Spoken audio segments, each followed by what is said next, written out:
আমরা যখন এই দুটো কচ্ছপ কিনে এনেছিলাম অনেকটাই ছোট ছিল, দেখতে দেখতে চোখের সামনে দিয়ে কত বড় হয়ে গেছে। আর দেখো কি সুন্দর জলের ভেতরে সাঁতার কাটছিল। আজকে আমরা চলে এসেছিলাম আমাদের রেস্টুরেন্টে, অনেকদিন হলো আসা হয় না। আজ যেহেতু সানডে, মামামের স্কুল ছুটি, তো ভাবলাম চলো ঘুরে আসি। মাম্মাম এসে কাউন্টারের ভেতরে ঢুকে আগে ওর নিজের চেয়ারটা দখল করে নিয়েছে। আমাদের রেস্টুরেন্টে আসলে পরে আগে ওর চেয়ারটা চাই, তারপরে আমিও কিন্তু বসেই ছিলাম। এই জায়গাটা হচ্ছে আমাদের হোটেলের পেছনের দিকটা, তো দেখো কতটা সুন্দর।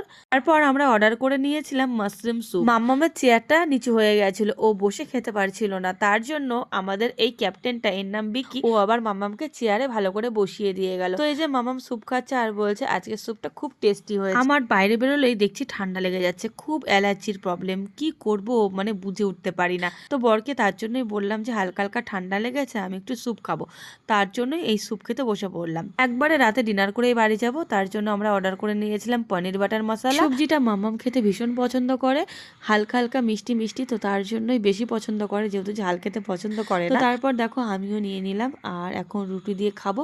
সত্যি আমাদের হোটেলের খাবার এত টেস্টি হয়, আমার অন্য কোনো রেস্টুরেন্টের খাবার মুখে রোচেই না। তারপর অর্ডার করে নিয়েছিলাম বিরিয়ানি, খাওয়া দাওয়া করে এখন যাচ্ছি বাড়িতে।